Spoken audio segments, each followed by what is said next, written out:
Millionaire comes home and finds his pregnant wife crying. David Whitman thought he had built the perfect life, but nothing prepared him for the day he walked in early and found his young wife, Aisha, sobbing, her body covered in fresh bruises. Through her tears she asked, "Am I ugly? Am I a monkey? Don't I belong in your class?" Those words cut deeper than any betrayal in business. When David checked the hidden cameras, what he uncovered inside his own home shattered him, proof that the cruelty wasn't coming from strangers at all. And when he set a trap, the truth that unfolded nearly destroyed his family name forever. Before we go any further, we'd love for you to hit that subscribe button. Your support means the world to us, and it helps us bring you even more powerful stories. Now let's begin. The Whitman estate looked immaculate from the outside. A manicured lawn stretched toward stone steps, and tall windows reflected the last sliver of sunset. To anyone passing by, it was the picture of elegance. But inside, silence sat heavy, as if the house itself was holding its breath. David Whitman eased the door shut behind him, suitcase dropping against the polished oak floor with a soft thud. He loosened his tie the way he always did, slow, deliberate. Each motion meant to quiet the storm that came with running empires. He was home earlier than usual, but even then, the place felt lifeless. No laughter, no faint music, not even the soft hum of a television left running for company. Just stillness, broken only by the faint tick of a clock somewhere down the hall. His eyes caught a scarf draped carelessly over a chair. Violet, with tiny embroidered edges. It smelled faintly of cardamom and vanilla when he picked it up, a scent that always lingered near his wife, Aisha. He smiled at first, but it faded when he noticed how it had been twisted, almost clenched, like someone had been holding on too tight. He walked further in, shoes clicking softly against marble. In the nursery, Aisha sat on the floor beside an unfinished crib. Her hand rested protectively across her belly. The other hand covered her face, shoulders trembling in quiet waves. David's chest tightened. "Hey!" His voice cracked a little, softer than he meant. Aisha turned, quickly brushing at her cheeks. Her makeup couldn't hide the faint shadow of a bruise blooming along her jaw. She gave him the same explanation she always did. Something about slipping. An accident. Nothing worth fussing over. He crouched beside her, reaching for her hand. She let him hold it, but her fingers stayed stiff, trembling against his palm. Through the open window, the faint chatter of two staff members drifted in from the garden. Their voices carried in whispers, the kind people used when they thought no one important was listening. "Poor madam, she doesn't smile like she used to. Don't say it too loud. The old lady comes by too often. People notice things." The words hit David like grit in his throat. He wanted to step outside and demand answers, but instead, he stayed kneeling by Aisha. Her silence told him more than words ever could. He helped her up, guiding her gently toward the bed.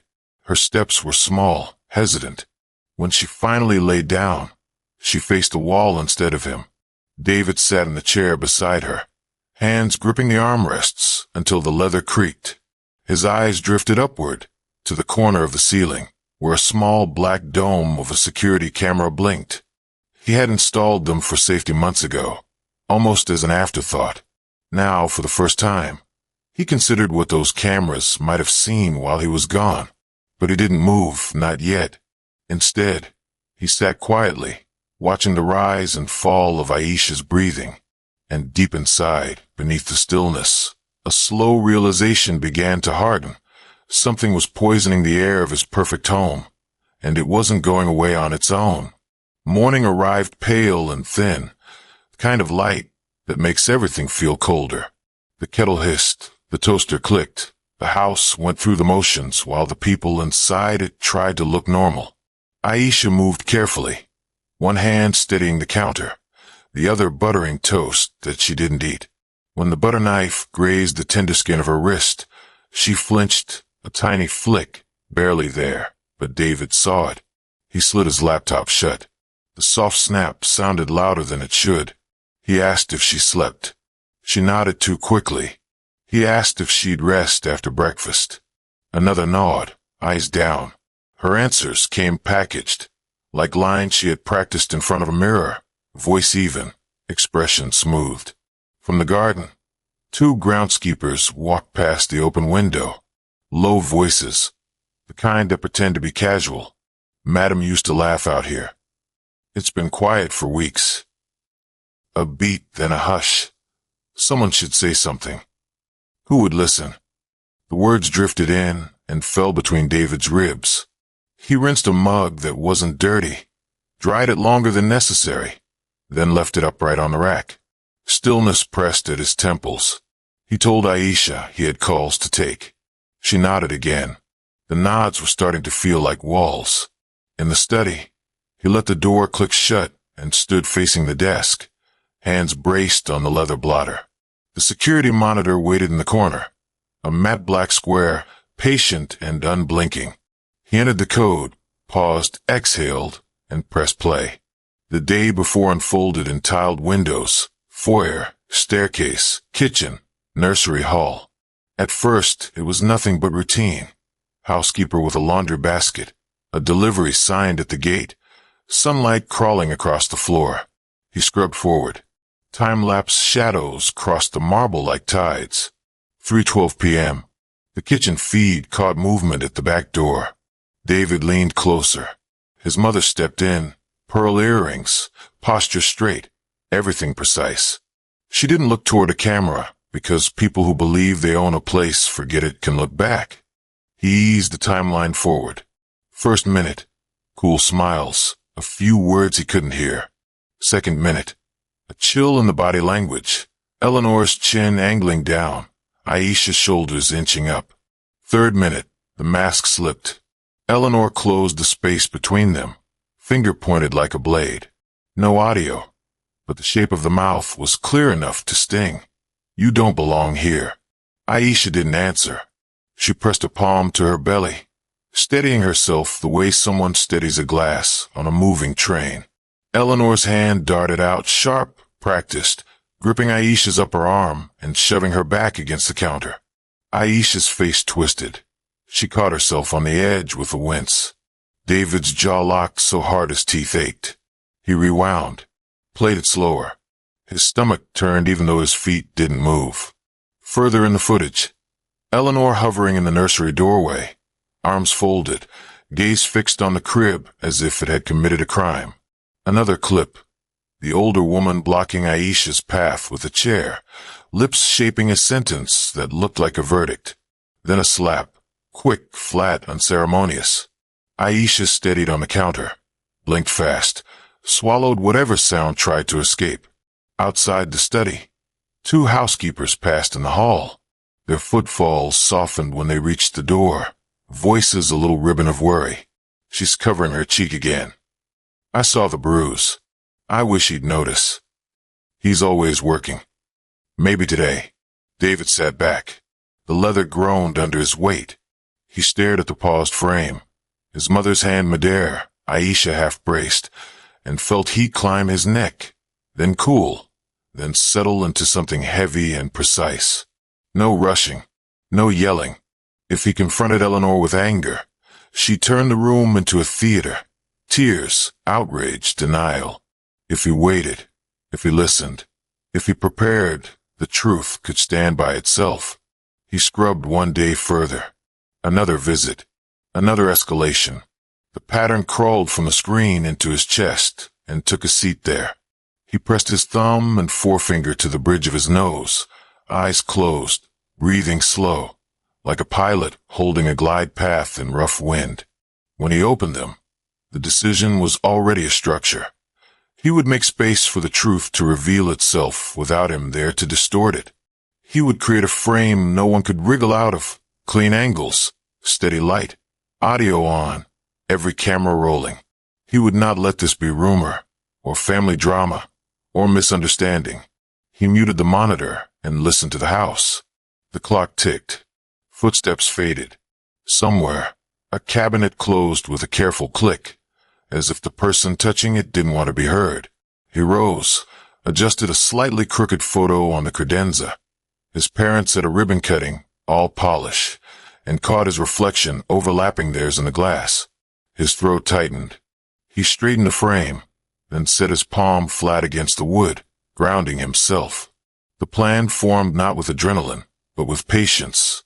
A quiet departure, a parked car around the corner, eyes on the feeds, phone in hand, timing set.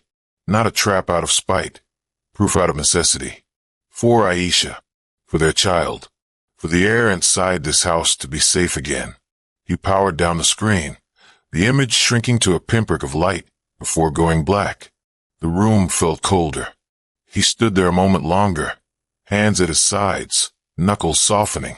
Then he stepped back into the hallway, face calm, voice even carrying a decision he wouldn't put down. David rose before the sun the next morning, lying still long enough to hear Aisha's breathing beside him, fragile, shallow, interrupted by soft tremors in her sleep.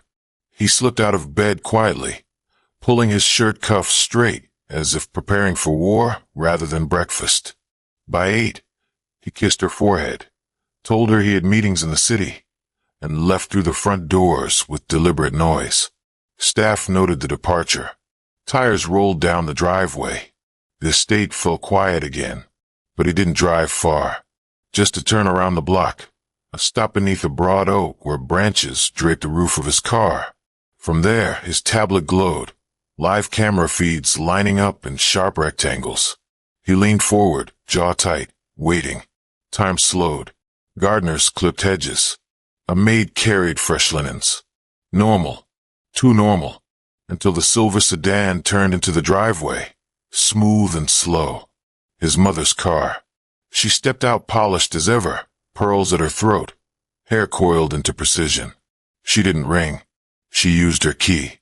Inside, her heels tapped across marble, measured, rehearsed. The cameras caught everything. Aisha in the kitchen, pouring tea, shoulders already tense. Eleanor's frame entered, shadows stretching long across the tile. David muted the audio so his own pulse wouldn't drown it out. He watched lips form words, sharp and bitter. He saw the shove, the teacup crash against the floor, porcelain scattering in white shards. Aisha flinched, bending to gather the pieces, but Eleanor yanked her upright, grip biting into her arm. David pressed the tablet closer, breath burning in his chest. He wanted to move now, but he forced himself still. Evidence needed to be undeniable. Then Eleanor's hand reached for the knife block. Fingers curled around steel. She lifted it slow, deliberate, as if weighing more than metal. Her face twisted. Words etched into the camera feed like poison. That was enough. The car door slammed behind him, footsteps hammering up the drive. He stormed through the side entrance, voice breaking the stillness like a crack of thunder. Enough. Both women froze. Aisha stumbled back, clutching her belly, tears breaking free. Eleanor turned, knife hovering midair, eyes wide not with shame, but with the shock of being caught.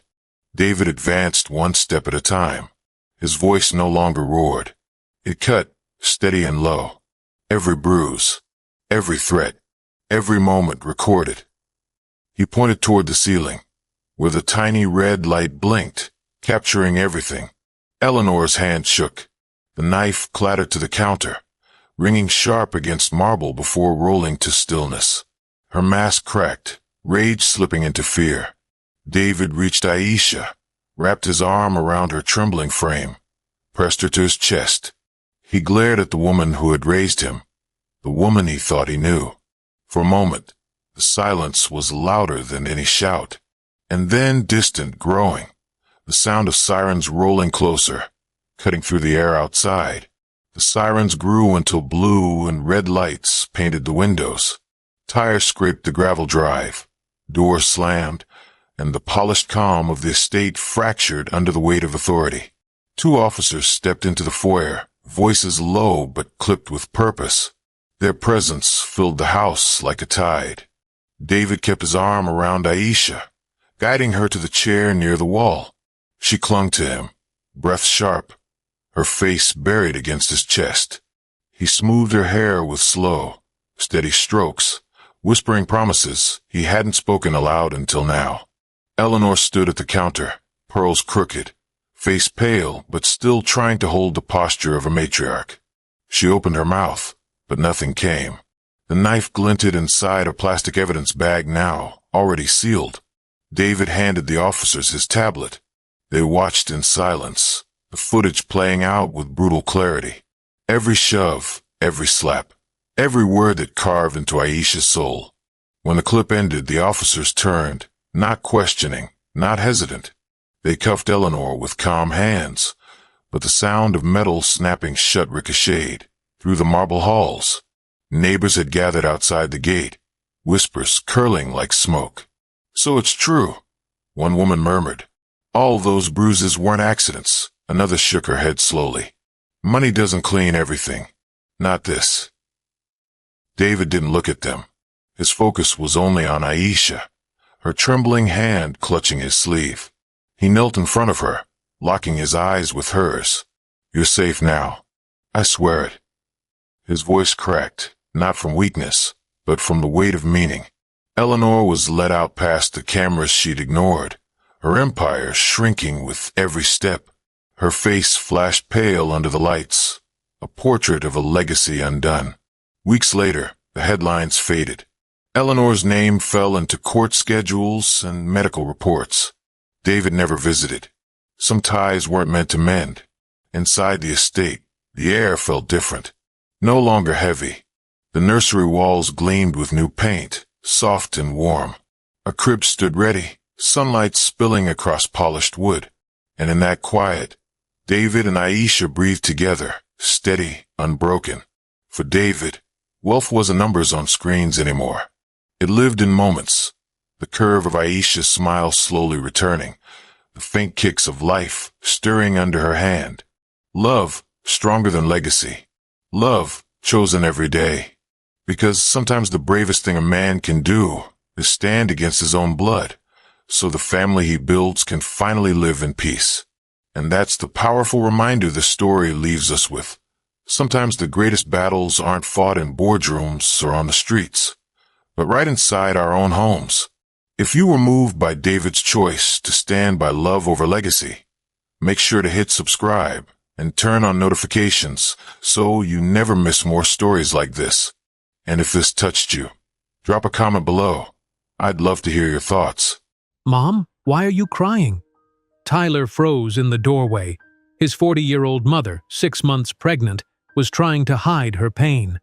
The 20-year-old millionaire had built an empire, but nothing prepared him for discovering that the man who promised to take care of her was secretly destroying her. When Tyler checked the security cameras, what he saw made him swear, "He will never touch you again." But before we dive into the full story, let me know where you're watching from and what time it is. Now, subscribe to the channel and let's get started. "I fell down the stairs, Tyler. It's nothing to worry about," Rebecca Morrison said, her voice trembling as she pulled her sleeve down to cover the dark purple bruise on her arm. Tyler Morrison stood in the doorway of the dimly lit living room, his eyes fixed on his mother. The 6-hour flight from New York to San Francisco had left him tired, but what he saw now pushed all thoughts of rest away. "Mom, that's the 3rd time you've fallen in 2 weeks," Tyler said. He walked across the room and sat beside her on the plush sofa. Their mansion in Pacific Heights offered views of the Golden Gate Bridge through floor-to-ceiling windows, but tonight the curtains were drawn. Rebecca placed a protective hand over her pregnant belly. At 40 years old, she was 6 months along with what doctors told her would be a baby girl. Her honey blonde hair was pulled back in a simple ponytail, and her hazel eyes avoided her son's gaze. "The doctor says my balance is off because of the pregnancy," she said. "It happens." Tyler watched as his mother tried to stand. She winced in pain, then quickly forced a smile. "Where's Marcus?" Tyler asked, looking around the quiet house. His mother's fiancé, Marcus Brennan, had been living with them for almost a year now. "Business dinner downtown. He'll be home late," Rebecca said. Tyler noticed how her shoulders relaxed slightly at the mention of Marcus being away. From the kitchen doorway, Emma Garcia appeared. The older woman had been their housekeeper since Tyler was a toddler, more family than employee. Her silver-streaked dark hair was pulled into its usual bun, and her eyes met Tyler's with a worried look. "Dinner is ready," Emma announced. "I made your favorite, Tyler. Chicken enchiladas to welcome you home." At the dining table, Tyler talked about his business trip to New York. At 20 years old, he had built a $50 million company with his cryptocurrency app, CryptoLock. What had started as a coding project in his bedroom had grown into a security system used by banks worldwide. "The Morgan Stanley executives loved the new security features," Tyler said, trying to keep the conversation normal. "They're signing a 3-year contract." Rebecca barely touched her food. "That's wonderful, honey. I'm so proud of you." Emma kept giving Tyler concerned glances when Rebecca wasn't looking. The meal felt tense with long silences filling the large dining room. "I think I'll go rest," Rebecca said, pushing her plate away. "The baby's been active today and I'm tired." Tyler stood to help her. "Let me walk you upstairs." "No need," Rebecca said quickly. "I can manage." "You and Emma catch up." She kissed Tyler's cheek and left the dining room, her footsteps slow and careful on the marble floor. When Rebecca was out of earshot, Emma quickly moved to sit beside Tyler. "Something is very wrong," she whispered. "She made me promise not to tell you, but your mother needs help." "What's happening, Emma?" Tyler asked, his voice low. Emma glanced toward the doorway. "That man, he is not who your mother thinks he is. Those bruises, they are not from falling." Tyler felt his hands form fists under the table. "Marcus is hurting her." Emma nodded. It started small. He would grab her arm when he was angry. Then it got worse after she told him about the baby. Tyler pushed back from the table. "I need to call the police." Emma grabbed his arm. "No! Your mother will deny everything. She is scared, Tyler. Marcus has told her no one will believe her. He has friends in the police department, important friends." Tyler ran his hands through his dark hair. "I need to see her." He found his mother's bedroom door closed. Knocking softly, he called, "Mom? Can I come in?" When no answer came, he opened the door slightly. Rebecca was asleep, her face peaceful for the first time since he'd arrived home. As the door opened wider, Tyler noticed more bruises on her arm where her sleeve had pulled up. Back in his room, Tyler couldn't sleep. The security system he had installed throughout the house last Christmas had cameras in every hallway and common area. He hadn't checked the footage in months. He'd installed it more as protection against outside threats, never imagining the danger would come from within. Tyler opened his laptop and accessed the security program. He scrolled back through the recordings from the past 2 weeks while he was in New York. Most showed normal household activities. Emma cooking, Rebecca reading in the living room, delivery people bringing packages. Then he saw it. 4 days ago. Marcus arriving home late, clearly angry. The footage showed him storming into the living room where Rebecca sat watching television. Tyler turned up the volume. "Where's dinner?" Marcus demanded on the screen. "I wasn't feeling well." Rebecca's voice was small. "Emma left a plate for you in the refrigerator." Marcus towered over Rebecca. "I work all day to provide for you in this household, and you can't even have dinner ready?" "I'm sorry, Marcus. The doctor said I need to rest more." The footage showed Marcus grabbing Rebecca by the throat, pushing her against the wall. "You're too old to be a mother anyway," he hissed. "This baby is going to be a mistake, just like your son." Tyler's hands began to shake as he watched his mother struggling to breathe. "Please," she gasped. "You're hurting me." Marcus released her throat but kept her pinned against the wall. "If you tell anyone about this, things will get worse. Accidents can be arranged, Rebecca. Remember that." Tyler replayed the footage 3 times, each viewing making his blood run colder. There were other incidents too. Marcus shoving Rebecca in the kitchen, grabbing her arm in the hallway, screaming at her in their bedroom with the door partially open. The sunrise was beginning to light the San Francisco skyline when Tyler finally turned off his computer. He stood at his window, looking out at the city below. His mother had worked 3 jobs to support him after his father died. She had given everything so Tyler could pursue his dreams of creating technology that protected people. The irony wasn't lost on him. He had built security systems used by banks and governments worldwide, yet he had failed to protect the person who mattered most. A soft knock on his door pulled him from his thoughts. Emma stood there with a cup of coffee. "Did you sleep?" she asked. Tyler shook his head. "I saw the security footage, Emma." "It's worse than I thought." Emma nodded sadly. "What will you do?" "Whatever it takes to protect her," Tyler said. "Marcus thinks his connections will save him, but he doesn't know who he's dealing with." "Be careful," Emma warned. "Men like him are dangerous when cornered." Tyler took the coffee from Emma's hands. "I built my company to protect people from threats. I never imagined the biggest threat would be living in our home." Down the hall, he could hear movement as the house began to wake. Soon, Marcus would emerge from the guest room where he'd been sleeping while claiming Rebecca needed space due to her pregnancy. Soon, he would put on his mask of the caring fiancé, the successful businessman, the pillar of the community. "No one hurts my family and gets away with it," Tyler whispered, his mind already forming a plan to save his mother and her unborn child from the monster who had infiltrated their lives. Tyler stood at his window as the morning light spread across the San Francisco skyline.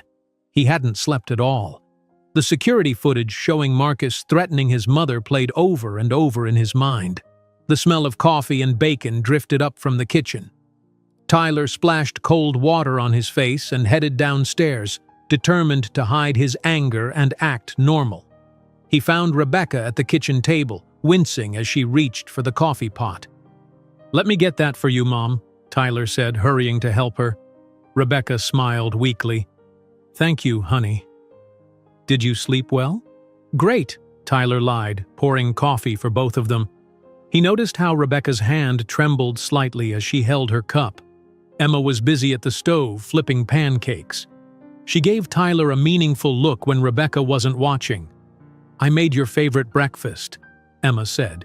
"You need good food after that long trip." The kitchen phone rang, making Rebecca jump. She reached for it, and Tyler saw how her face changed when she heard the caller's voice. "Yes, Marcus, of course," she said, her voice suddenly small. "Dinner tonight would be lovely." "Yes, Tyler is home. I'll tell Emma to prepare something special." After she hung up, Rebecca forced a bright smile. "Marcus is coming for dinner tonight. He wants to hear all about your business trip." Tyler nodded, trying to keep his expression neutral. "Great. Looking forward to it." As soon as Rebecca left for her prenatal appointment, Tyler began examining the house. The security system covered most common areas, but there were blind spots. Rebecca's bedroom, the main bathrooms, Marcus's study. Tyler grabbed his car keys. "I'll be back in a few hours, Emma," he called. "I need to pick up some things." At a specialty electronics store in downtown San Francisco, Tyler purchased 6 tiny hidden cameras. Each one was the size of a button and could be disguised as ordinary household objects. Next, he called his best friend and business partner. "Kevin, I need your help," Tyler said when Kevin Zhang answered. "Can you come to my place right away?" "It's important." Kevin arrived an hour later. At 22, Kevin was slightly older than Tyler but had been his friend since high school. They had built CryptoLock together, with Tyler handling the programming and Kevin managing the business side. "This better be good," Kevin said as he entered Tyler's home office. "I was in the middle of a meeting with—" Tyler cut him off by playing the security footage on his large monitor. Kevin's smile disappeared as he watched Marcus threatening Rebecca. "When did this happen?" Kevin asked, his voice serious. 4 days ago, and there's more." Tyler showed him additional clips of Marcus shoving Rebecca and grabbing her arm. Kevin sat heavily in a chair. "Have you called the police?" Tyler shook his head. "Marcus has connections with the police department. Emma says Mom will deny everything anyway. She's scared." "What's your plan?" Kevin asked. Tyler pointed to the bag of cameras. "We need more evidence. I want to install these in the areas not covered by the security system." Kevin nodded. "Smart. The more documentation you have, the stronger your case will be." He picked up one of the tiny cameras. "I'll help you set these up." They spent the next 2 hours installing the hidden cameras. One went into a bookshelf in Rebecca's bedroom, another in an air vent in the master bathroom. The others were placed strategically around the house. "These will send footage directly to a secure cloud server," Kevin explained as they finished. "No one can delete it, not even if they access your home system." Tyler checked his watch. "I need to make one more stop before Mom gets home." At San Francisco Memorial Hospital, Tyler approached the reception desk in the obstetrics department. "I'm here to see Dr. Sarah Jensen," he said. "My mother, Rebecca Morrison, is her patient. She asked me to pick up some test results." 20 minutes later, Tyler sat across from Dr. Jensen, a woman in her 50s with kind eyes and a direct manner. "Your mother's test results are all normal," Dr. Jensen said. "The baby is developing well." Tyler nodded. "That's great, but I'm concerned about her accidents." Dr. Jensen's expression changed subtly. "The falls, you mean?" "Yes, 3 in 2 weeks seems like a lot." Dr. Jensen leaned forward. "Tyler, I've been your mother's doctor for many years. These falls only started after her engagement to Marcus Brennan. I've suggested she speak with a counselor, but she insists everything is fine." "You think Marcus is hurting her?" Tyler said. It wasn't a question. Dr. Jensen sighed. "I can't make accusations without proof. But as her doctor, I'm concerned. Your mother's blood pressure is elevated and stress isn't good for her or the baby." "What can I do?" Tyler asked. "Be there for her." "Document anything suspicious. If you have concrete evidence, bring it to the authorities." She wrote something on a prescription pad and handed it to Tyler. "This is the number of a support group for families dealing with domestic violence. They can advise you." Back at home, Tyler found Rebecca arranging flowers in the dining room. She seemed nervous, checking her watch repeatedly. "Marcus will be here in an hour," she said. "You should change into something nicer." Dinner was tense. Marcus dominated the conversation, talking about his real estate developments and connections with city officials. He kept his hand possessively on Rebecca's arm throughout the meal. "So, Tyler," Marcus said, swirling wine in his glass, "tell me about this New York deal. $50 million for a security app seems excessive." Tyler explained the contract details, watching how Marcus's eyes narrowed when he mentioned the money involved. "And who manages all this wealth?" Marcus asked. "Surely not a 20-year-old.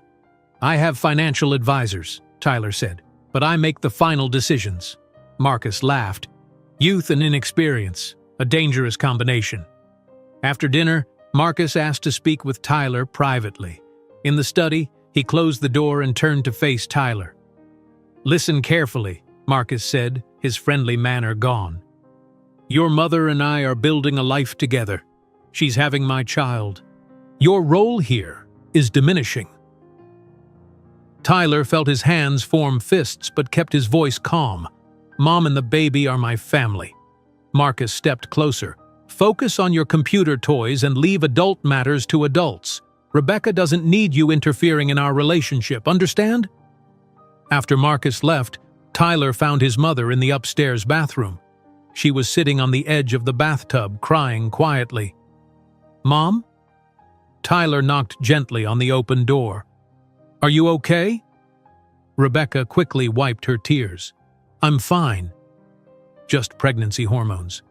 Tyler sat beside her. "You know you can talk to me about anything, right? If there's something going on with Marcus..." Rebecca's face hardened. "There's nothing going on with Marcus. He loves me. He's going to be a wonderful father." "But the bruises... I told you I fell!" Rebecca stood up, suddenly angry. "Why are you trying to ruin this for me?" "Marcus is the first man who's wanted me, really wanted me, since your father died. We're going to be a family." We already are a family, Tyler said quietly. You'll be leaving soon, Rebecca said. You have your own life, your company. I'll be alone. Is that what you want? Tyler was stunned. Mom, I would never leave you alone. Just stop it, Tyler. Stop trying to control my life. Rebecca pushed past him and went to her bedroom, closing the door firmly. Tyler found Emma in the kitchen, cleaning up. She yelled at me, Tyler said, still shocked. She's never done that before. Emma nodded sadly as she dried a plate. It's not your mother talking. It's her fear. I don't understand. Emma set down the dish towel and faced Tyler. My sister was with a man like Marcus. He would hurt her, then make her believe it was her fault. When we tried to help, she pushed us away. What happened? Tyler asked. She stayed with him for 15 years. By the time she left, she was broken inside. Emma placed her hand on Tyler's shoulder. Victims protect their abusers, Tyler. They're ashamed. They're afraid. Your mother thinks Marcus is her last chance at happiness. Tyler sank into a kitchen chair. So what do I do? I can't just watch him hurt her. Be patient. Gather your evidence. Show her you're not going anywhere. Emma squeezed his shoulder gently. And remember, Marcus is a dangerous man. Be careful how you approach this. As Emma headed to her quarters for the night, Tyler's phone vibrated with an alert from one of the newly installed cameras. Marcus had returned unexpectedly and was leading Rebecca upstairs, his grip on her arm so tight that Tyler could see his knuckles turning white. Tyler watched the live feed, his heart pounding. He needed more help, and soon. Tyler stared at his phone screen, watching Marcus guide his mother up the stairs with that iron grip on her arm. His hands trembled with anger. Technical skills and hidden cameras weren't enough. He needed help from people who understood what his mother was experiencing. Early the next morning, Emma knocked on Tyler's bedroom door. Did you sleep? She asked, her eyes concerned. Not much, Tyler admitted. Emma, I need to talk to people who know how to handle situations like this. Do you know anyone? Emma nodded slowly. My nephew Carlos. He works with abuse victims. I can call him. 2 hours later, they met Carlos Garcia at a quiet coffee shop in the Mission District, far from Pacific Heights, where someone might recognize Tyler. Carlos was in his early 30s with kind eyes and a calm voice. He ordered black coffee and listened carefully as Tyler explained the situation. What you're describing is a classic pattern of domestic abuse, Carlos said when Tyler finished. The isolation, the controlling behavior, the physical violence that escalates over time. Why won't my mom admit what's happening? Tyler asked. She's always been so strong. Carlos leaned forward. Abuse victims often defend their abusers. There's fear, shame, and sometimes the belief that they deserve the treatment. Pregnancy makes women especially vulnerable, financially, emotionally, physically. I have evidence, Tyler said. Security footage of Marcus threatening her, grabbing her. Isn't that enough to get him arrested? Carlos shook his head. Without your mother's cooperation, it's difficult. And confronting Marcus directly could make things worse. Abusers are most dangerous when they feel exposed or challenged. Emma touched Tyler's hand. Tell him about Marcus's connections. Tyler nodded. He's friends with people in the police department, in city government. Former prosecutor turned real estate developer. That complicates things, Carlos admitted. But there might be someone who can help. Do you know any police officers you can trust completely? Tyler thought for a moment. My dad was a firefighter before he died. He had a friend on the force, a detective named Lisa Ortiz. I haven't seen her in years, but she used to visit Mom after Dad died. Start there, Carlos advised. Build a network of people you trust. Document everything. And most importantly, be there for your mother without judgment. The next day, Tyler sat in a booth at a diner near the San Francisco Police Department headquarters. Detective Lisa Ortiz was 15 minutes late, but Tyler didn't mind. He needed time to organize his thoughts.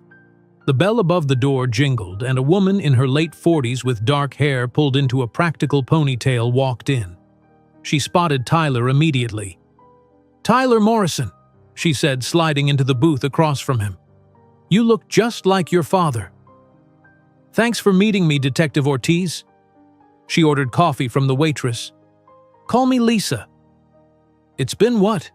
5 years since I saw you? And now you're some tech hotshot." Michael would have been proud. Tyler smiled briefly at the mention of his father. "I need your help, Lisa. It's about my mom." He explained the situation, showing her selected clips from the security footage on his tablet. Lisa's expression grew increasingly serious. "I remember Marcus Brennan from when he was with the DA's office," she said when Tyler finished. "Charming in public, but there were rumors." "Can you arrest him?" Tyler asked. Lisa sighed. "It's not that simple. The footage is disturbing, but it was obtained in a private residence without the knowledge of all parties. A good lawyer would get it thrown out." "So you can't help?" Tyler felt his hope fading. "I didn't say that," Lisa replied. "I'll look into Brennan's background, see what I can find." "But Tyler, you need to understand something. The system doesn't always protect victims the way it should, especially when the abuser has connections." "What should I do in the meantime?" "Keep documenting everything. Try to get your mother to talk to a counselor. And..." She hesitated. "Maybe look into Marcus's past. Men like him usually have a history." Back at home, Tyler found Rebecca resting on the living room sofa.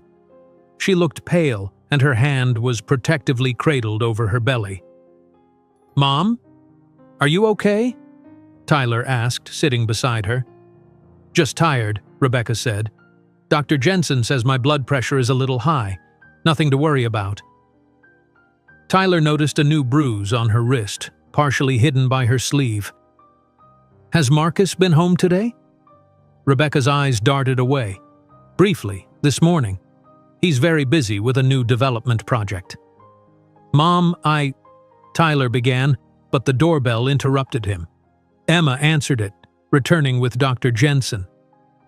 "I was in the neighborhood and thought I'd check on my favorite patient," Dr. Jensen said cheerfully, though she gave Tyler a meaningful look. After examining Rebecca, Dr. Jensen's expression was serious. "Rebecca, your blood pressure is too high. I'm putting you on bed rest for the next week."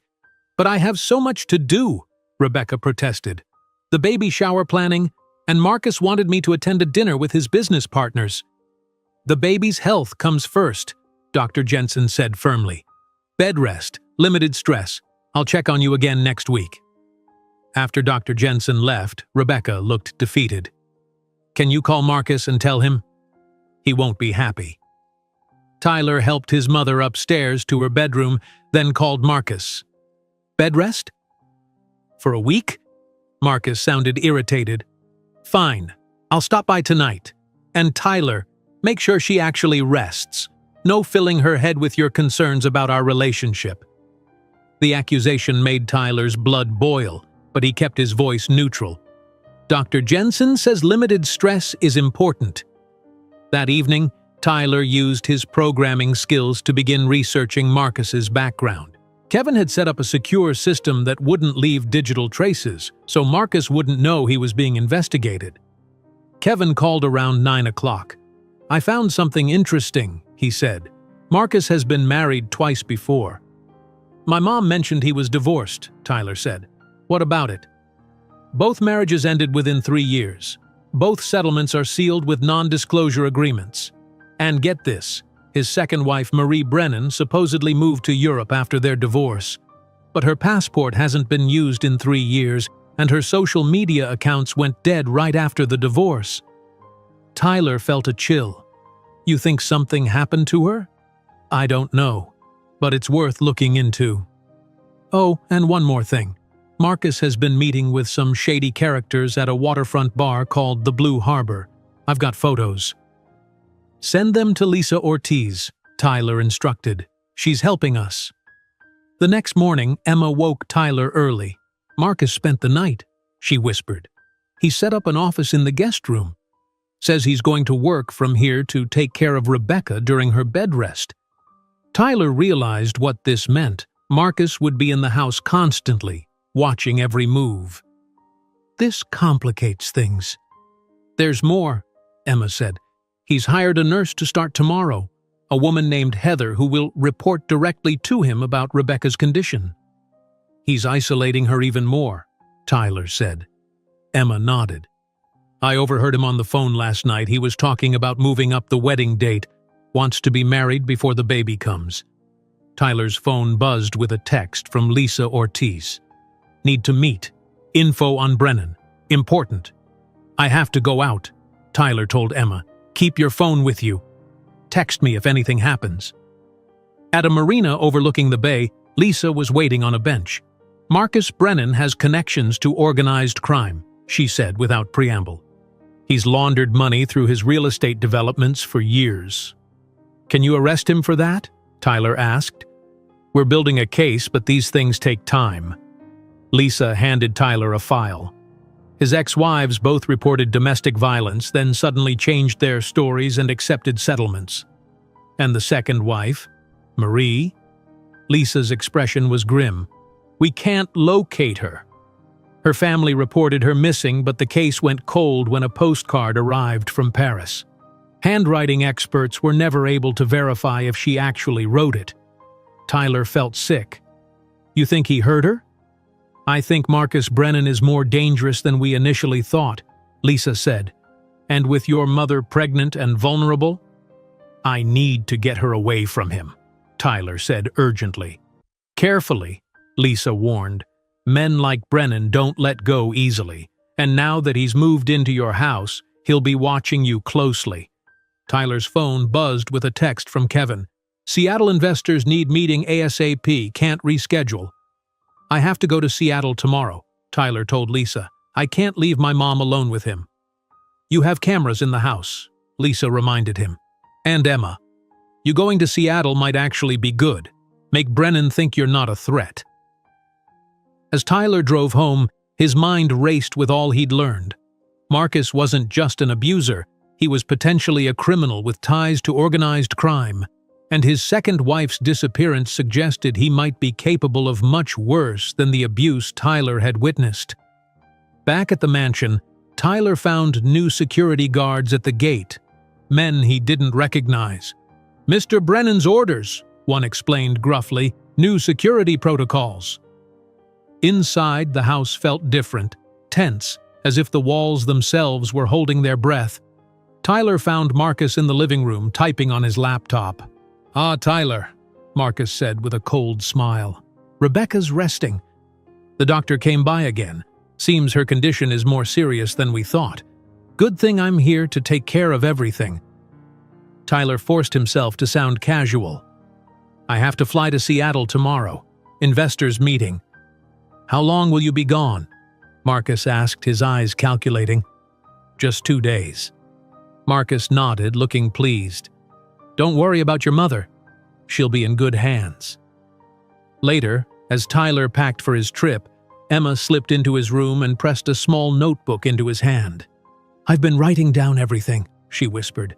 Times, dates, what he says to her when you're not around. Tyler flipped through pages of Emma's neat handwriting, documenting Marcus's controlling behavior, his threats, the way he spoke to Rebecca when others weren't listening. The last entry made Tyler's blood run cold. Marcus made Rebecca sign papers today. She was crying but wouldn't tell me what they were for. Tyler stared at Emma's notebook, his fingers gripping the pages tightly.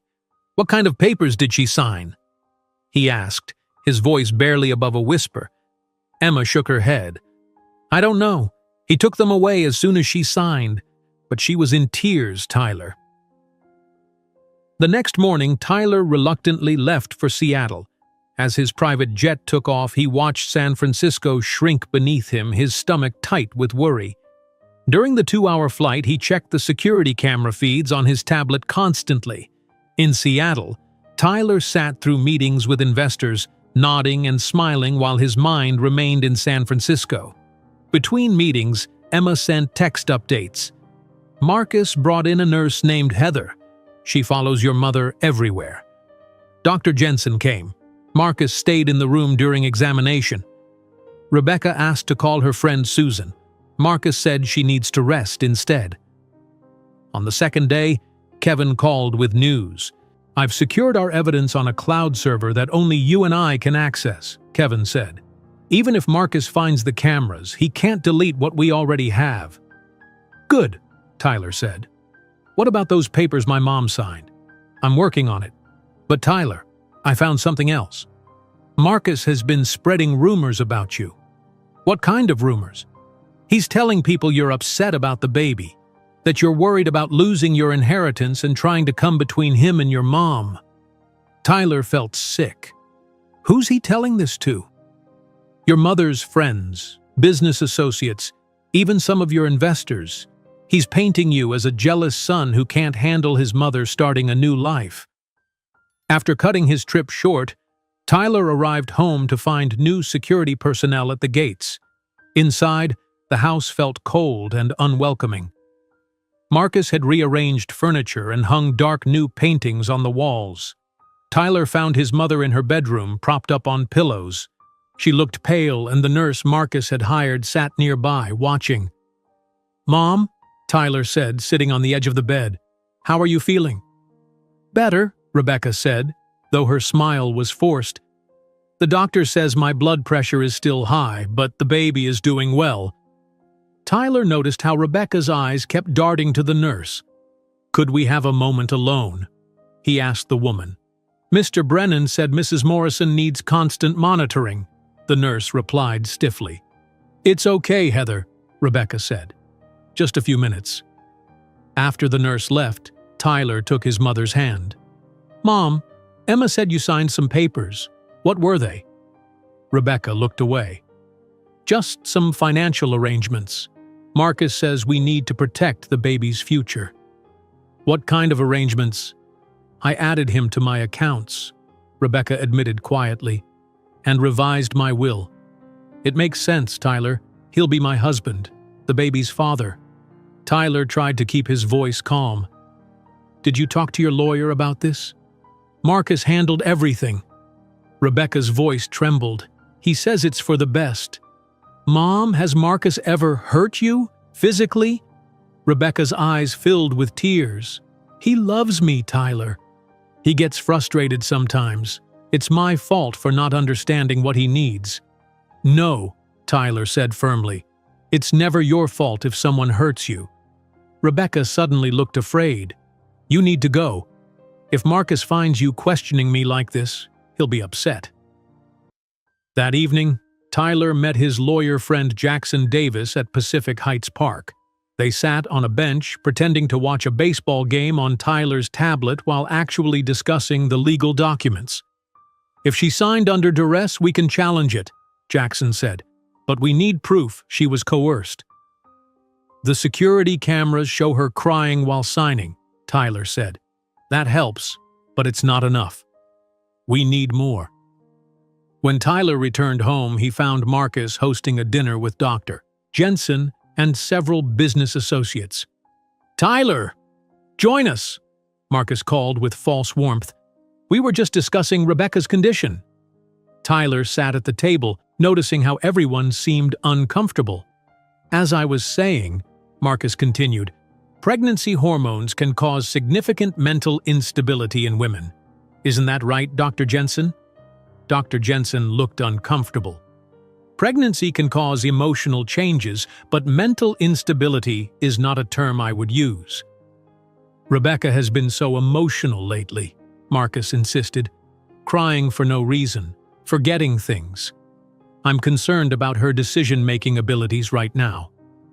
Tyler saw what Marcus was doing, setting the groundwork to question Rebecca's mental state if she ever spoke out against him. After dinner, Dr. Jensen pulled Tyler aside in the hallway. "I'm monitoring your mother closely," she whispered. "Don't worry." The next day, Marcus called Tyler and Rebecca into the living room. He spread glossy brochures across the coffee table. "I wanted to share my plans with both of you," Marcus said. After the baby is born, we'll be moving to my property in Aspen." "Aspen?" Rebecca asked, surprised.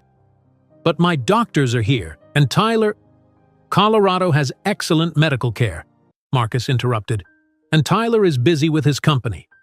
This will be best for the baby. Clean mountain air, privacy, security." Tyler understood immediately. Marcus wanted to isolate Rebecca completely, taking her away from friends, family, and anyone who might help her. "That's a big decision," Tyler said carefully. "Mom needs her support system right now." Marcus smiled coldly. "I'm her support system now, and the baby's." That night, Tyler couldn't sleep. Around midnight, he went downstairs for water and overheard Marcus on the phone in his study. "The Morrison kid is becoming a problem," Marcus was saying. "I may need to handle him more, permanently." Tyler froze outside the door. "No, nothing that obvious," Marcus continued. "Something that looks like an accident. After I secure access to his accounts." Tyler silently backed away, his heart pounding. Marcus wasn't just planning to control his mother. He wanted Tyler's money too, and he was willing to hurt Tyler to get it. The next evening, Tyler attended a charity event that Rebecca had helped organize before her pregnancy. Old family friends who would normally greet him warmly now gave him cold looks or avoided him altogether. Susan Parker, Rebecca's friend for 15 years, barely acknowledged him. When Tyler approached her, she turned away. "Susan, what's wrong?" Tyler asked. "Did I do something?" Susan glanced around nervously. "Marcus told us what you've been doing, Tyler. Trying to come between them because you're jealous of the baby." "That's not true," Tyler protested. "He showed us your text to your mother, telling her she's making a mistake." Susan shook her head. "I thought better of you." Tyler was stunned. He had never sent such messages. Marcus must have fabricated them. Later that week, Marcus hosted an elaborate dinner party to announce the baby's gender. The house was filled with his business associates, city officials, and a few of Rebecca's remaining friends. Rebecca sat beside Marcus, wearing a new dress he had chosen, smiling weakly as he announced they were having a girl. During the party, one of Marcus's business associates, Michael Donovan, cornered Tyler near the bar. The older man had clearly been drinking. "Kid, you need to watch your back," Donovan muttered, glancing around to make sure no one was listening. "And your mother's." "What do you mean?" Tyler asked.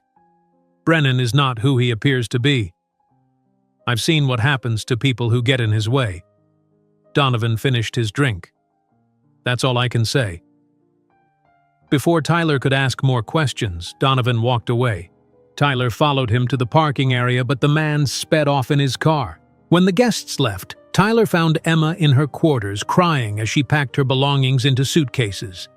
"Emma, what's happening?" Tyler asked, alarmed. "Marcus fired me," Emma said, wiping her tears. "He says I'm too old to help with a newborn. The new nurse will take over my duties." "He can't do that," Tyler protested. "This is my house too. He showed me papers your mother signed, giving him authority to make household decisions." Emma lowered her voice. "Tyler, I'm scared for your mother, for you too. I'll fix this, Emma, I promise." "Be careful," Emma warned. "I've overheard things, terrible things he's planning." As Tyler helped Emma carry her suitcases to her nephew's waiting car, she pressed a small USB drive into his palm. "I recorded him talking on the phone about what he's planning for you and your mother," she whispered. "It's worse than we thought." Carlos gave Tyler a grim look from the driver's seat. "We need to talk soon," he said. "This situation is escalating fast." Tyler watched the car drive away, the USB drive heavy in his hand. Emma, his last ally in the house, was gone. The walls were closing in and time was running out. Tyler clutched the USB drive in his palm as Emma's car disappeared down the street. Back inside the mansion, Marcus was on the phone in the kitchen, his voice loud and confident. Tyler slipped upstairs to his home office and locked the door. With shaking hands, he plugged the USB drive into his laptop. A single audio file appeared on the screen. Tyler put on headphones and pressed play.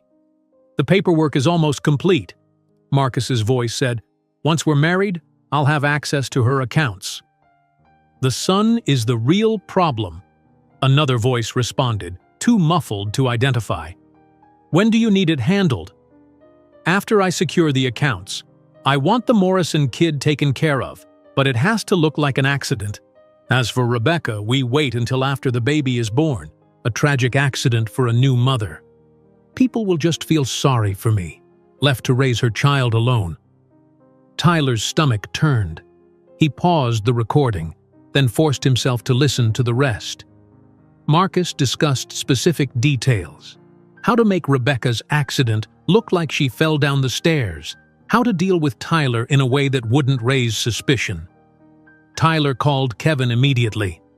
"I need you here right now," Tyler said. "Bring your equipment." The secure kind. An hour later, Kevin arrived with a laptop specially designed to leave no digital footprint. They set up in Tyler's office using signal jammers to prevent electronic eavesdropping. "This is worse than we thought," Kevin said after listening to Emma's recording. "He's not just abusive, he's planning murder." "We need to dig deeper into his past," Tyler said. "There has to be more evidence we can use against him." They worked through the night. Kevin's hacking skills gave them access to financial records that weren't publicly available. What they found was shocking. "Look at this," Kevin pointed to his screen. "Marcus has been embezzling money from his own company for years. He's moved millions to offshore accounts." "Why would he need to steal from his own business?" Tyler asked. Kevin clicked through more documents. "Because of this. He owes over $5 million to a casino in Macau. He's been gambling away his fortune. That's why he's so interested in my mother's money, and mine." "Exactly. His company is on the verge of bankruptcy. He needs cash fast." Tyler rubbed his tired eyes. "What about his second wife? The one who supposedly moved to Europe?" Kevin pulled up another screen. "Marie Brennan. I checked her passport records. It hasn't been used since their divorce 3 years ago. Her credit cards, email, social media, all inactive since then." "She didn't go to Europe," Tyler said quietly. "No. And I can't find any trace of her anywhere. It's like she disappeared." The next morning, Tyler was startled awake by a commotion downstairs. He found Heather, the nurse, on the phone, speaking urgently. "Yes, Dr. Jensen. Her blood pressure is very high. She's having pains." Tyler rushed to his mother's bedroom. Rebecca was lying in bed, her face pale with pain, both hands on her pregnant belly. "Mom?" Tyler knelt beside her. "What's happening?" "The baby," Rebecca gasped. "Something's wrong." Dr. Jensen arrived 20 minutes later. After examining Rebecca, her expression was serious. "Rebecca, I'm ordering complete bed rest. Your blood pressure is dangerously high and you're showing early signs of preeclampsia." "What does that mean?" Rebecca asked fearfully. "It means you stay in bed except to use the bathroom. No stress, no excitement. It's critical for you and the baby." Marcus arrived home while Dr. Jensen was still there. He immediately took charge. "I'll handle everything, doctor," he said smoothly. "Rebecca will have round-the-clock care." After Dr. Jensen left, Marcus turned to Tyler. "Your mother needs absolute quiet. I think it's best if you limit your visits to her room." "She's my mother," Tyler protested. "And she's carrying my child," Marcus replied coldly. "A child at risk because of stress. Stress that you might be causing with your constant questions and concerns." That night, while Heather was on a dinner break, Tyler slipped into his mother's room. Rebecca was awake, staring out the window. "Mom," Tyler whispered, "I brought you something." He showed her a small night light shaped like a star. "This was in my old room. I thought it might help you sleep." What he didn't tell her was that the night light contained a panic button that would alert his phone if she pressed it 3 times. "Thank you, honey," Rebecca said, taking the light. "Marcus doesn't like lights on at night, but I'll hide it under the bed." Tyler sat on the edge of the bed. "Mom, those papers you signed, what exactly were they?" Rebecca looked nervously at the door. "Financial papers, adding Marcus to my accounts, and—" She hesitated.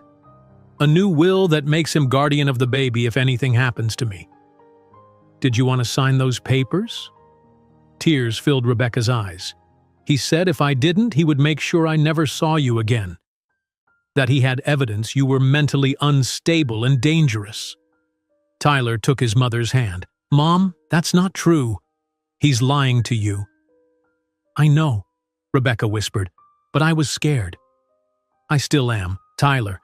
He watches everything I do. This is the first time in days I've been alone without Heather or him in the room." "I'm going to fix this," Tyler promised. "Just hold on a little longer." The next day, Tyler met Detective Ortiz at a marina away from the city center. "The recording Emma gave you confirms what we suspected," Lisa said, showing Tyler police files. "Marcus Brennan has ties to organized crime. We think he's been laundering money through his real estate developments." "Can you arrest him now?" Tyler asked hopefully. "Not yet. We need more evidence for the money laundering charges. And for the threats against you and your mother, well, without Rebecca's testimony, it's still just recordings that a defense attorney would argue were obtained illegally." "So, we wait until he actually hurts her?" Tyler couldn't keep the frustration from his voice. "No, we build a stronger case." Lisa handed Tyler her card with a number written on the back. "Call this number if anything changes, day or night." That afternoon, Tyler used a telephoto lens to observe Marcus meeting with financial advisors at a downtown restaurant. Through the window, he could see Marcus gesturing angrily at documents spread on the table. Later, Tyler's lawyer friend Jackson called with disturbing news. "Marcus has been asking questions about your company's ownership structure," Jackson warned. "He seems very interested in whether Rebecca has any claim to CryptoLock as your parent." "She doesn't," Tyler said. "I made sure the company was solely in my name." "Good, but be careful, Tyler. He's looking for any angle to access your assets." That evening, Tyler's phone rang. It was Rebecca, using the nurse's phone while Heather was in the bathroom. "Tyler," she sobbed quietly, "I feel like a prisoner. He takes my phone away at night. He reads all my messages. The only reason I can call now is because Heather forgot her phone. Hold on, Mom. I'm working on a plan." "He wants to move up the wedding," Rebecca whispered. "He's bringing a judge here next week. Says we need to be married before the baby comes." Before Tyler could respond, Rebecca gasped, "He's coming back. I have to go." The call ended abruptly. Tyler stood in his room feeling helpless. Marcus was accelerating his plans. Time was running out. The next day, Tyler received a secure message from an unknown number asking him to meet at the ferry building at 2 o'clock. Suspicious but desperate for help, Tyler went. He found a man in a dark suit waiting near the clock tower. The man showed an FBI badge. "Agent David Chambers," he introduced himself. "Let's walk." As they strolled along the waterfront, Agent Chambers explained, "We've been investigating Marcus Brennan for months. Money laundering through his real estate developments. He's working with Eastern European crime syndicates. I have evidence he's planning to hurt my mother," Tyler said, "and possibly me." Agent Chambers nodded grimly. "We suspected as much. We've been monitoring his communications, but we needed more to get a judge to authorize expanded surveillance." He pulled out a folder and showed Tyler surveillance photos of Marcus meeting with known criminals. "This is no longer just about financial crimes," Agent Chambers said. "Based on what you've told me and the recording Emma Garcia provided, we're now investigating potential murder conspiracy." "How do we stop him?" Tyler asked. "We're building a case, but we need time. And we need to keep your mother safe while we do it." "She doesn't have time," Tyler said desperately. "He's bringing a judge to the house next week to marry them." Agent Chambers thought for a moment.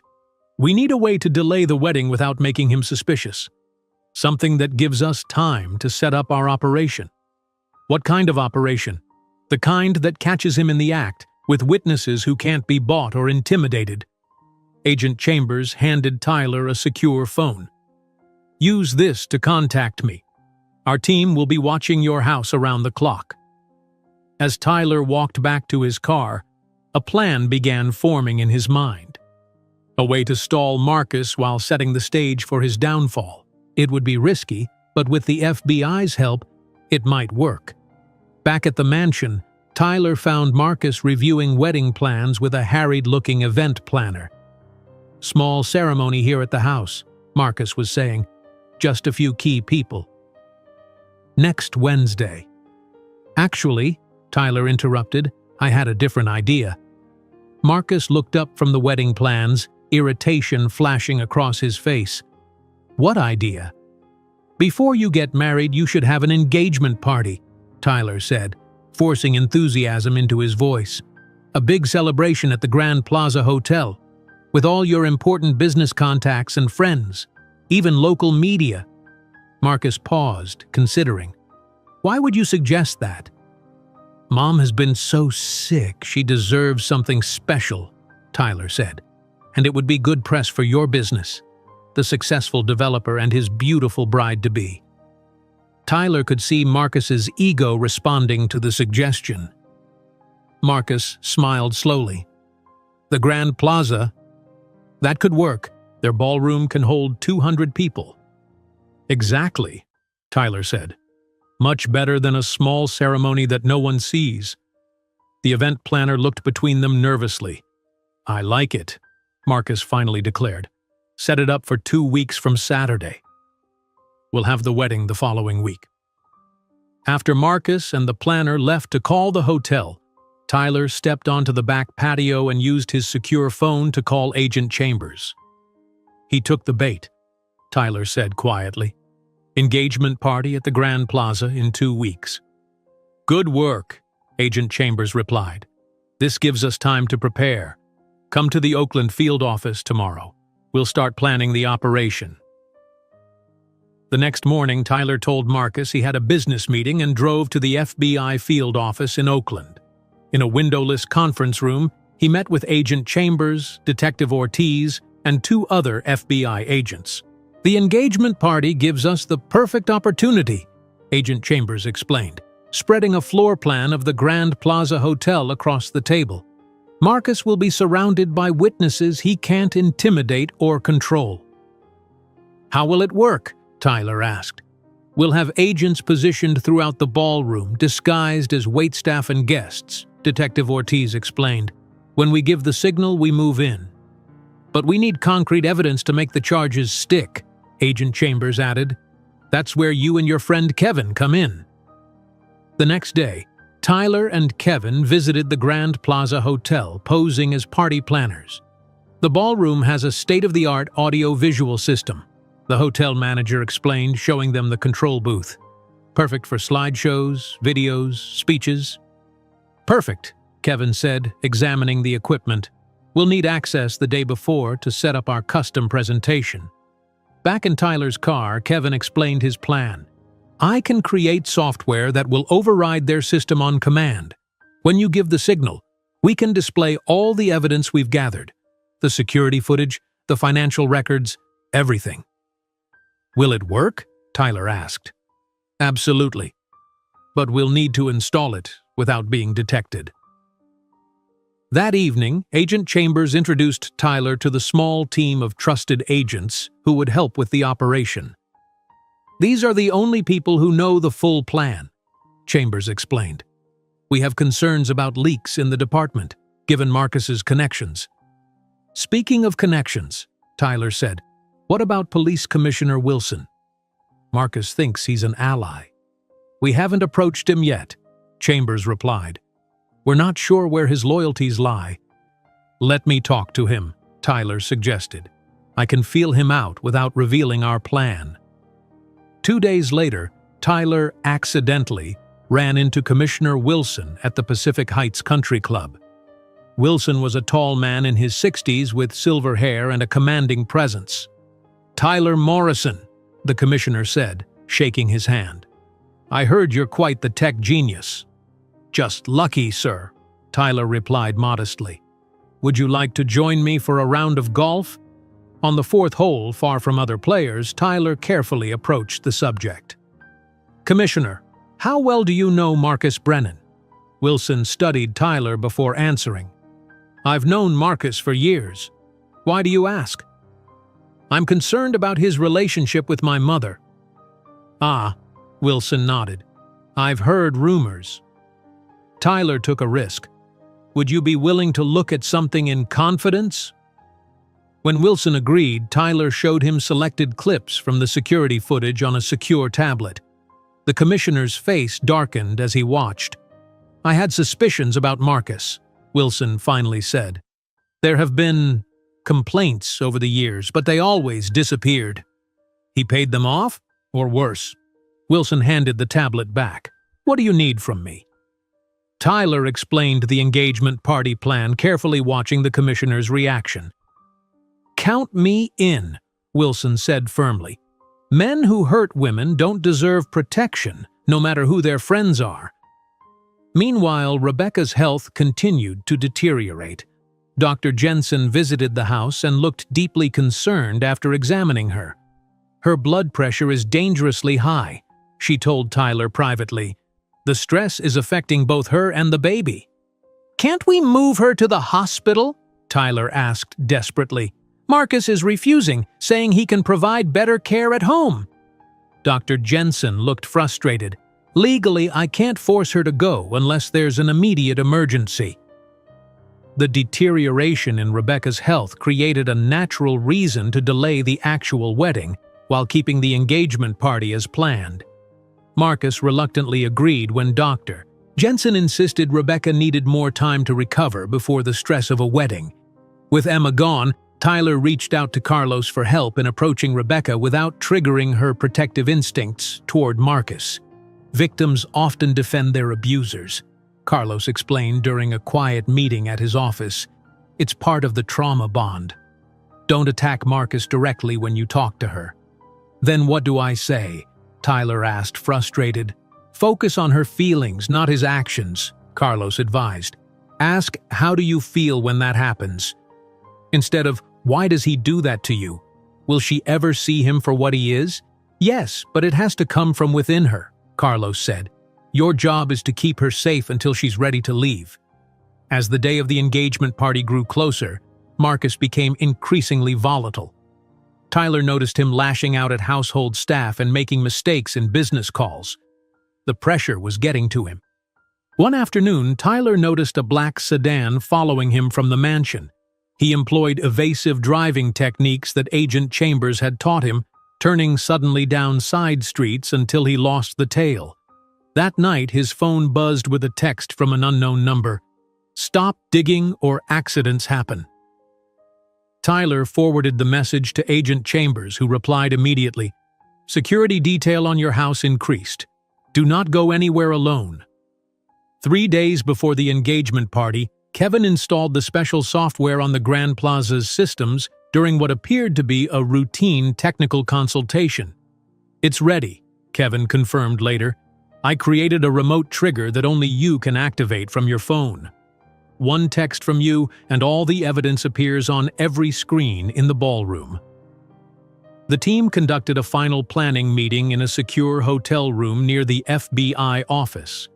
Each person reviewed their role for the engagement party. "Remember," Agent Chambers warned, "Marcus will be surrounded by people he thinks are his allies. When he realizes he's been trapped, he might become desperate." "What about my mother?" Tyler asked. "How do we protect her when everything goes down?" "Commissioner Wilson will personally stay by her side," Detective Ortiz assured him. "We've arranged for a medical team to be on standby as well." The night before the engagement party, Tyler finalized the seating chart, strategically placing Marcus at the center table with the city's elite, many of whom would actually be undercover agents. Agent Chambers looked over the chart and nodded approvingly. "Perfect. But Tyler, I need to warn you. Men like Brennan are most dangerous when cornered. This has to go perfectly, or your mother might not be the only one at risk." On the morning of the engagement party, Tyler visited Rebecca in her bedroom. She looked tired but had been allowed to get dressed for the first time in days. Heather, the nurse, was helping her with her makeup. "You look beautiful, Mom," Tyler said. Rebecca gave him a small smile. "I'm nervous about tonight. There will be so many people." "Everything will be fine," Tyler assured her. "Just stay close to Commissioner Wilson. He's promised to look after you." "That's nice of him," Rebecca said, looking confused. "Marcus didn't tell me the commissioner would be there." "It's a surprise," Tyler said quickly, "all part of making tonight special." After leaving his mother's room, Tyler checked his secure phone. Messages from the team confirmed everything was in place. Agents were already at the hotel, disguised as staff. Kevin had verified the AV system was working perfectly. Commissioner Wilson had arrived early to oversee security. In his room, Tyler dressed carefully in a dark suit. He checked his regular phone and found a text from Marcus. "Looking forward to tonight. After the party, we need to discuss your future role in your mother's life." The threat was barely veiled. Tyler deleted the message and took a deep breath. In just a few hours, Marcus would be exposed for what he truly was. The question was whether Rebecca was ready to see the truth, and whether Tyler could keep her safe when everything exploded. The doorbell rang downstairs. The limousine had arrived to take them to the Grand Plaza Hotel. It was time. Tyler adjusted his tie as the doorbell chimed through the mansion. From the upstairs window, he could see the black limousine waiting in the circular driveway. His heart raced as he took one final look at his phone to confirm that Agent Chambers and the team were in position. Marcus's voice boomed from downstairs. "Tyler, the car is here. Bring your mother down carefully." Taking a deep breath, Tyler walked to Rebecca's room. Heather, the nurse, was adjusting Rebecca's navy blue dress, which had been specially designed to accommodate her pregnancy. "You look beautiful, Mom," Tyler said softly. Rebecca smiled weakly. Her face was pale despite the makeup. "Thank you, honey. I'm just so tired." "You can rest at the hotel if needed," Tyler assured her. "Everything is arranged." As he helped her down the stairs, Tyler noticed how she trembled slightly. Marcus waited at the bottom, dressed in an expensive black tuxedo, his silver-streaked hair perfectly styled.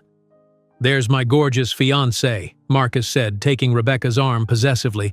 "Everyone will be jealous tonight." In the limousine, Marcus reviewed the evening schedule on his tablet. "I've made some final adjustments to the guest list," he announced. "Removed some of those old hospital friends of yours, Rebecca. Added more important business contacts." Tyler clenched his jaw but said nothing. He knew that the business contacts would now be sitting at tables with undercover FBI agents. "And I've arranged for the mayor to say a few words," Marcus continued. "Commissioner Wilson will introduce me before my speech." "That's wonderful," Rebecca said, resting her hand on her belly. "Are you feeling okay, Mom?" Tyler asked, noticing her discomfort. Before Rebecca could answer, Marcus cut in. "She's fine." Just excitement about the party. As the limousine approached downtown San Francisco, Tyler's secure phone vibrated in his pocket. He discreetly checked the message from Kevin. "All systems ready." A V booth secure. The Grand Plaza Hotel gleamed against the evening sky, its grand entrance lit with elegant lights. As their limousine pulled up, photographers from local society pages snapped pictures. Marcus smiled broadly, guiding Rebecca with a firm hand on her back. Inside, the hotel lobby was filled with early arrivals, sipping champagne. Marcus immediately began working the room, introducing Rebecca to important people while keeping her close. Tyler slipped away to the ballroom where the main event would take place. The space had been transformed with elegant decorations, flowers, and twinkling lights. Screens around the room displayed romantic photos of Marcus and Rebecca, all carefully selected by Marcus to create an image of the perfect couple. Kevin met Tyler near the AV booth, pretending to check a laptop. "Everything's set," he whispered. "One text from you activates the program. All the evidence will play on every screen simultaneously." "Good," Tyler said. "Any sign of trouble?" "Two of Marcus's security guys are watching the entrance. They're not hotel staff." Tyler nodded. Agent Chambers knows. Stay alert. As guests began filling the ballroom, Tyler noticed undercover agents positioned throughout the space. A waiter here, a security guard there, guests seated at strategic tables. Detective Ortiz was disguised as a hotel manager, earpiece barely visible beneath her hair. Commissioner Wilson arrived with his wife, greeting Marcus warmly while giving Tyler a subtle nod of reassurance. The commissioner moved to Rebecca's side, engaging her in conversation and effectively separating her from Marcus for a few minutes. "You look tired, Mrs. Morrison," the commissioner said kindly. "Perhaps you'd like to sit down. I'd be happy to keep you company."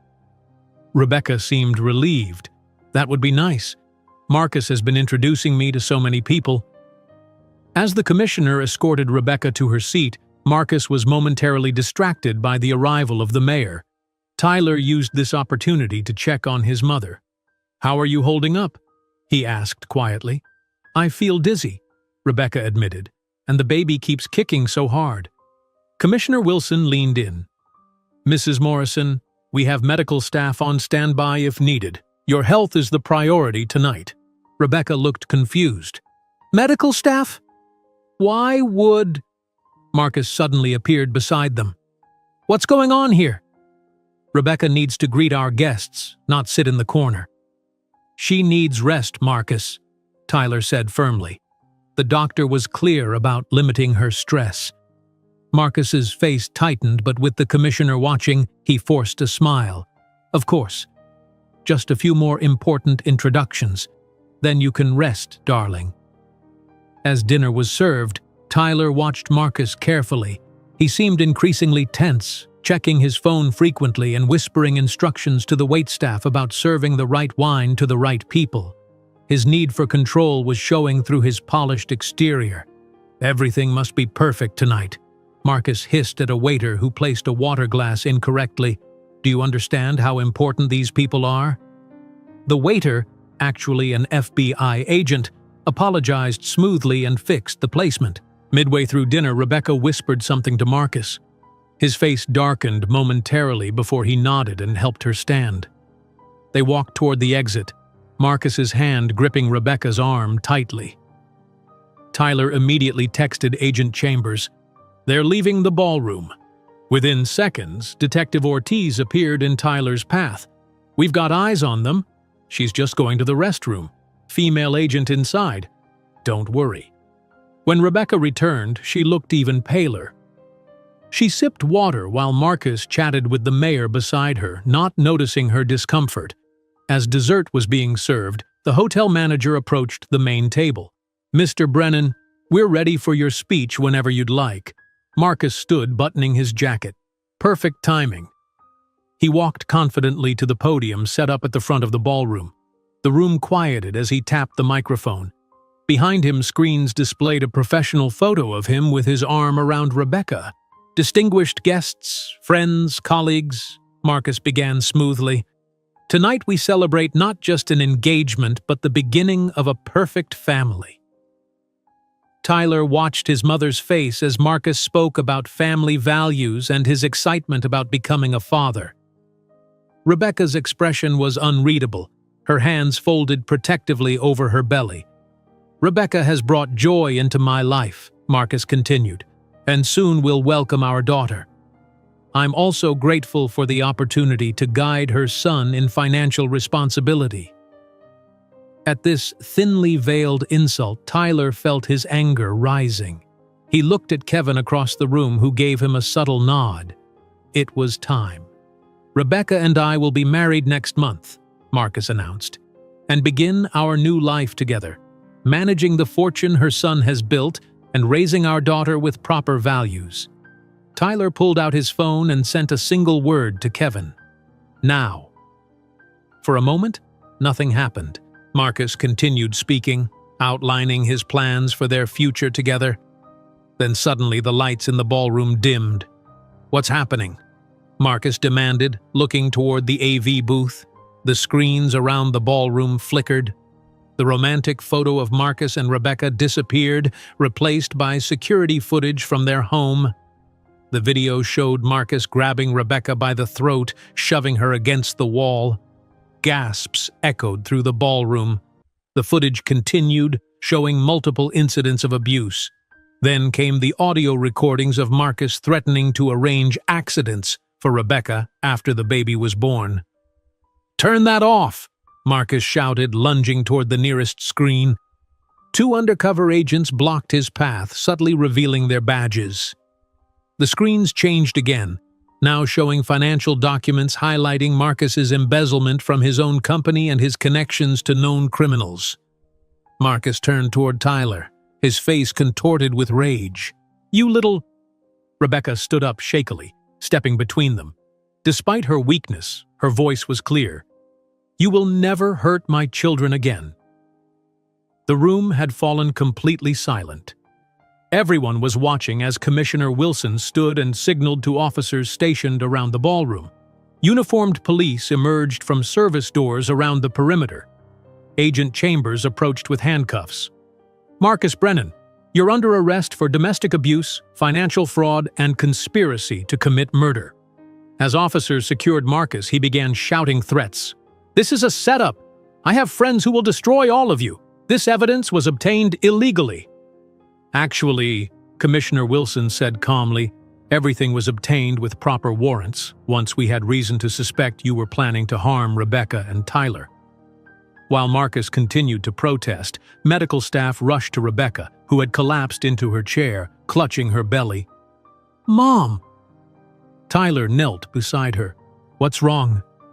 "The baby," Rebecca gasped. "Something's not right. I've been having pains all evening." As paramedics quickly brought in a wheelchair, Marcus was being led away in handcuffs, still shouting threats about his powerful friends who would retaliate. The final shock of the evening came when three of those powerful friends approached Agent Chambers, speaking in low voices. "How much leniency would we get if we had evidence of other crimes?" one asked, glancing nervously at Marcus being escorted out. Tyler barely registered this development. His focus was entirely on his mother as the paramedics helped her into the wheelchair. "Tyler," Rebecca said, gripping his hand tightly, "don't leave me." "Never," Tyler promised. "I'm right here." As they rushed toward the exit, Rebecca suddenly cried out in pain, her face contorting.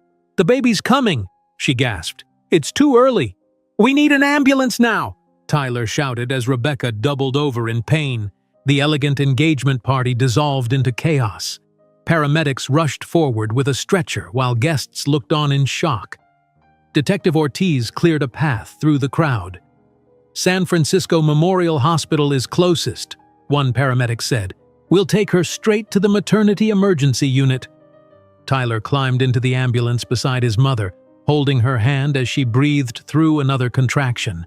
Her face was pale with fear and pain. "It's too early," Rebecca whispered. "The baby's not due for another 2 months." "Everything will be okay," Tyler assured her, though his own heart was racing with fear. The ambulance sped through the streets of San Francisco, sirens wailing. At the hospital, a team was already waiting. Dr. Jensen had been alerted and met them at the emergency entrance. "Rebecca, I'm here," Dr. Jensen said calmly, running alongside the stretcher. "We're going to stop these contractions." Tyler was forced to wait outside as they rushed Rebecca into the delivery room. He paced the waiting area, still wearing his tuxedo from the party. Kevin arrived 20 minutes later, bringing Tyler a change of clothes. "How is she?" Kevin asked. "I don't know," Tyler said, his voice tight with worry. "No one's told me anything yet." Detective Ortiz arrived next, followed by Agent Chambers. "Marcus is in custody," Agent Chambers confirmed. "No bail. We found even more evidence on his laptop, detailed plans for how Rebecca would accidentally fall down the stairs after giving birth." Tyler felt sick. He really was going to kill her. "But he didn't," Detective Ortiz said firmly. "You stopped him in time." After what felt like forever, Dr. Jensen emerged from the delivery room. Her face was tired but relieved. "We've stopped the labor," she announced. "Rebecca and the baby are stable for now, but she needs to remain hospitalized until delivery. The stress triggered premature contractions, but with proper care we should be able to keep the baby safe for several more weeks." "Can I see her?" Tyler asked. "Briefly. She needs rest." Rebecca lay in the hospital bed, monitors beeping steadily around her. When she saw Tyler, tears filled her eyes. "I'm so sorry," she whispered. "I didn't want to believe what was happening." Tyler took her hand.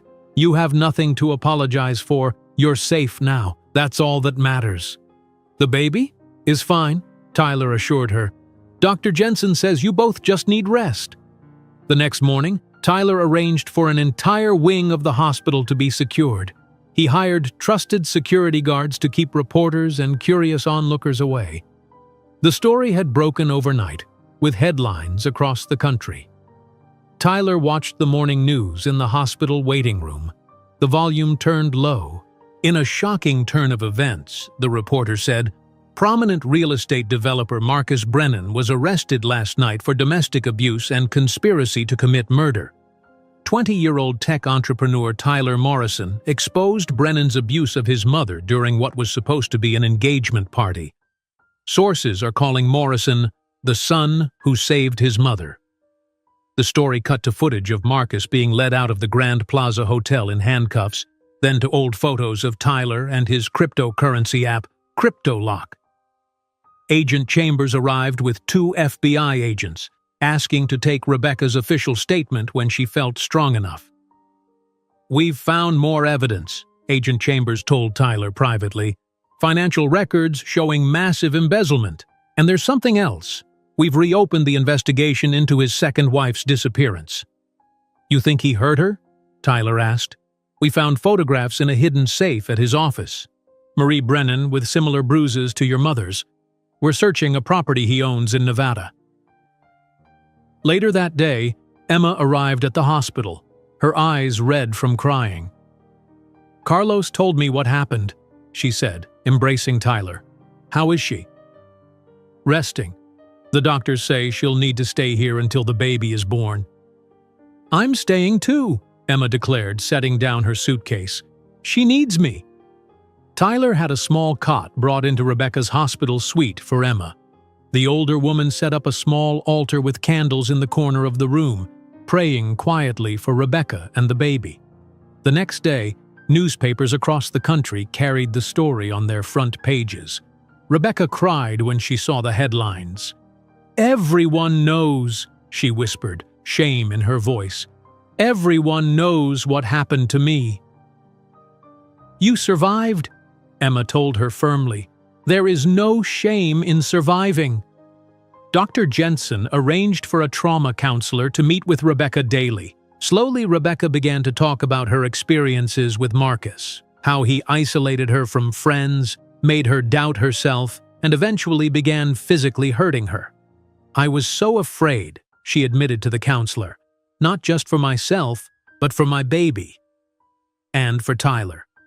Marcus kept saying he could hurt Tyler's reputation, his business. I believed him. Meanwhile, Tyler faced unexpected backlash. Anonymous threatening letters arrived at his office. His phone rang with callers who hung up immediately. Kevin discovered someone attempting to hack into CryptoLock's servers. "Some of Marcus's allies are retaliating," Kevin explained as they reviewed security footage of a suspicious person outside Tyler's company headquarters. "I've strengthened our firewall, but we need to be careful." 3 days after Marcus's arrest, a suspicious fire broke out at one of Tyler's server facilities in Oakland. Firefighters contained it quickly, but the message was clear. Marcus still had people willing to act on his behalf. Detective Ortiz assigned police protection to both the hospital and Tyler's company. "These are just intimidation tactics," she assured Tyler.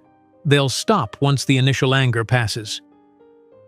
Carlos visited the hospital with Maria Chen, director of a domestic violence organization.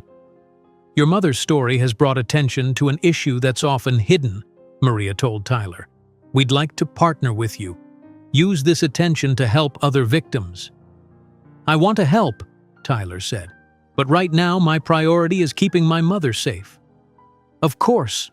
Maria handed him her card. "When you're ready." As the days passed, Rebecca grew stronger, though she remained in the hospital under careful monitoring. The baby was developing normally, which relieved everyone's biggest fear. Tyler visited daily, often bringing his laptop to work from her room. They began to talk more openly about what had happened. "How did you know?" Rebecca asked one afternoon. "About Marcus?" "I saw it on the security cameras," Tyler admitted. "And Emma was worried. Then we found more evidence of his plans." Rebecca was quiet for a long moment. "I should have trusted you. I pushed you away instead." "That wasn't your fault," Tyler said gently. "Marcus isolated you on purpose. It's what abusers do." "What happens now, after the baby comes?" "Whatever you want," Tyler said, "but I think we should sell the mansion. Too many bad memories there." Rebecca nodded. "I'd like that. A fresh start somewhere peaceful." They began looking at online home listings on Tyler's tablet, discussing areas of Marin County that might be good for raising a baby. For the first time in months, Tyler saw genuine excitement in his mother's eyes as she considered the future. One evening, as Tyler was preparing to leave the hospital, Rebecca took his hand. "I'm sorry I didn't believe you about Marcus," she said, tears in her eyes. "I was so afraid of being alone." "You were never alone, Mom," Tyler said. "You always had me." "I know that now." Rebecca squeezed his hand. "Thank you for saving us." As Tyler left the hospital that night, his phone rang with a call from an unknown number. Wary but curious, he answered. "Mr. Morrison, this is James Porter, Marcus Brennan's attorney," a smooth voice said.